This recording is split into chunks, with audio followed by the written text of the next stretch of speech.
La solitude en elle-même ne tue pas, mais c'est plutôt ce qu'elle déclenche sur le long terme qui a un impact sur la santé et donc sa propre vie.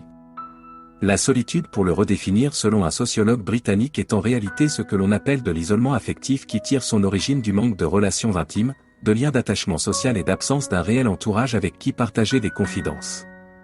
Cet isolement affectif touche le côté émotionnel si on ne traite pas, finit par causer de la frustration, de l'angoisse et entraîne la dépression. Et si on reprend notamment le cas de la dépression, elle est à l'origine d'une perte d'appétit, une fragilisation du système immunitaire et accentue complications liées aux maladies cardiaques. Et si l'on touche notamment à l'angoisse, à la frustration que cela entraîne, elle génère du stress qui est responsable à 90% des maladies, qui provoque une augmentation de la vulnérabilité aux infections virales, accélère la formation de plaques à l'origine de l'athérosclérose et de caillots de sang conduisant à l'infarctus. Le taux de l'apparition de diabète précoce se révèle aussi, et aggrave ou déclenche des crises d'asthme. Elle entraîne aussi des ulcères et des maladies intestinales inflammatoires. Sans compter que le cerveau est soumis à long terme à une tension permanente qui peut provoquer des lésions et donc des altérations de la mémoire.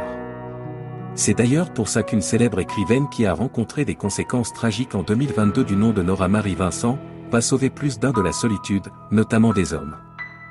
Donc la solitude en elle-même n'est pas le problème, mais c'est le côté émotionnel qui est impacté, qui lui-même joue un rôle majeur sur la santé. Alors la solitude est courte bel et bien la santé si on prête attention à ces détails. Et comme on dit, vaut mieux prévenir que guérir, mets la main sur le podcast audio qui est acheté en temps normal à 34 € sur mon site. Mais, qui est disponible gratuitement pendant une période limitée en cliquant sur le lien sur le bouton ou le lien dans la description, donc dans la bio.